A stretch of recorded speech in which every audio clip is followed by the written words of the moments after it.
If you've been around the channel for a bit, you'll know theme parks are something I'm genuinely passionate about, whether it's massive roller coasters, immersive dark rides, or just the overall atmosphere of a great park.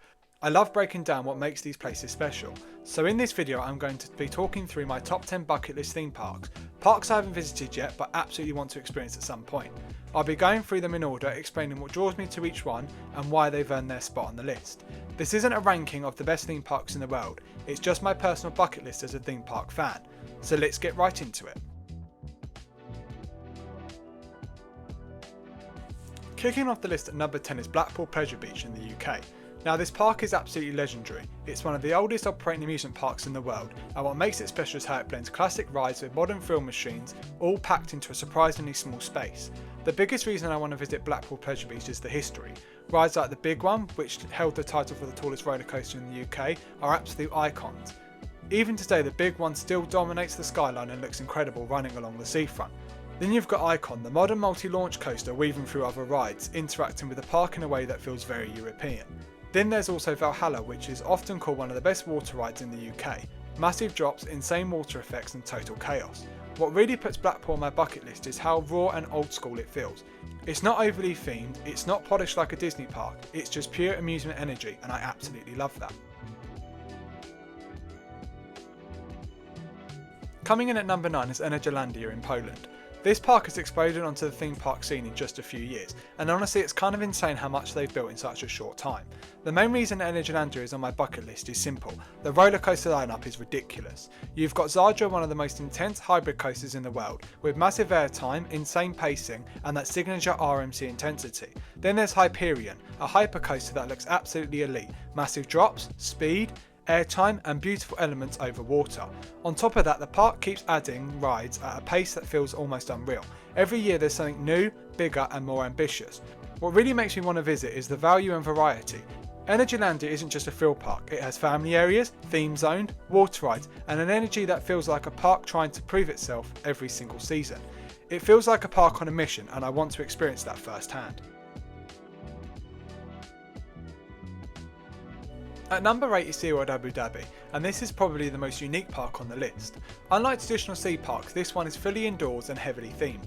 From everything I've seen, it looks more like a hybrid between theme park, aquarium and immersive experience, rather than a traditional ride-focused park. The main reason why I want to visit is the sheer scale and ambition. The park looks absolutely stunning, with massive themed environments and cutting-edge architecture. Then there's Manta, the signature coaster, a massive launch coaster with smooth transitions, incredible theming and some seriously impressive visuals. What puts SeaWorld Abu Dhabi on my bucket list is how different it feels. It's not trying to copy other parks, it's trying to do its own thing, and that's something I really respect. It feels like a glimpse into the future of theme parks, especially with how they blend rides, immersion, storytelling and indoor environments. Next up at number 7 is PortAventura in Spain. This park has been on my radar for a long time now, mainly because of its beautiful theming and elite coaster lineup. The star of the show here is obviously Shambhala, often ranked as one of the best hypercoasters in the world. Massive airtime, smooth transitions and incredible views, it's the kind of roller coaster every fan dreams of. Then you've got Dragon Khan, a classic B&M looper with tons of inversions, and Furious Baco, which might be one of the most intense launch coasters ever built. But PortAventura isn't just about the thrills and roller coasters. There are themed areas here like China, Mexico and the Wild West, which look incredibly immersive, especially for a European park. What makes me really want to visit is how PortAventura seems to strike the perfect balance between thrill rides and atmosphere. It looks like a park you can enjoy all day without feeling rushed or overwhelmed.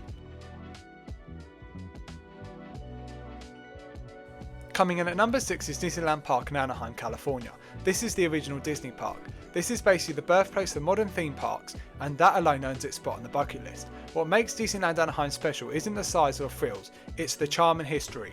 Walking down Main Street USA and riding attractions that Walt Disney himself worked on, that's something no other park could ever replicate. Riding rides like Pirates of the Caribbean, Indiana Jones Adventure, Haunted Mansion and Space Mountain, which are considered definitive versions of their attractions. I also love how compact and ride dense the park is. There's always something to do, something to ride or something to discover. Disneyland Anaheim feels like a pilgrimage for any theme park fan, not just a visit but an experience rooted in history, storytelling and imagination. Breaking into the top 5 now, and at number 5 is Six Flags Magic Mountain. This park is pure unapologetic coaster madness. With more roller coasters than any other park in the world, Six Flags Magic Mountain is basically a playground for thrill seekers. You've got rides like Twisted Colossus, X2, Tatsu, Full Throttle and Wonder Woman Flight of Courage all in one park. What makes Six Flags Magic Mountain a bucket list theme park for me is the variety. You've got flying coasters, hyper coasters, launch coasters, 4D coasters, it's all here. This is the kind of park where you don't go for theming or atmosphere, you go to ride coasters until your legs stop working, and honestly that sounds perfect.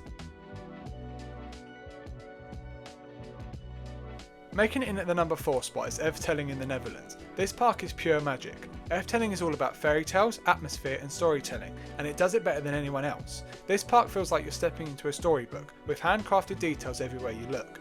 Rides like Symbolica and Fata Morgana are renowned for their immersive experiences, while Baron 1898 adds a fantastic dive coaster into the mix. What makes Efteling special to me is how timeless it feels. It doesn't chase trends, it builds experiences that feel like they've always existed.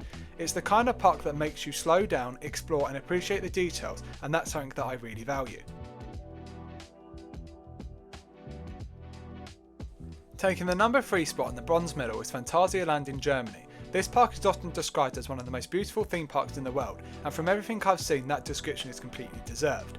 The biggest draw for me is how intense rides are combined with intense theming. Charon isn't just a launch coaster, it's an experience, weaving through rockwork, building and trenches at ridiculous speeds. Then there's Fly, the flying coaster with full steampunk theming and onboard audio, something that looks absolutely next level. Phantasialand feels like a park where every square metre is used intentionally. There's no wasted space, no filler, just immersive environments and world-class rides. It looks like a park that truly understands how to blend thrills and storytelling. At number 2 and taking the silver medal is Europa-Park, another German powerhouse. Europa-Park feels like the ultimate all-rounder. Incredible ride lineup, strong theming, amazing operations, and there's something for literally everyone. You've got major coasters like Silver Star, Blue Fire, Woden and Voltron, spread across beautifully themed European countries. What really makes Europa-Park so high on my bucket list is its consistency. Everything seems polished, reliable and of a high quality, from the rides to the food to the overall guest experience.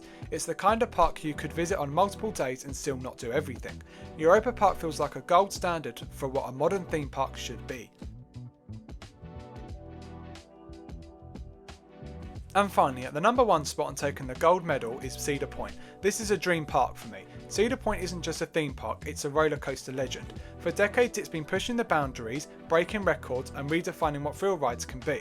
The lineup is unreal. Steel Vengeance, Millennium Force, Maverick, Top Thrill 2, Valraven and Gatekeeper.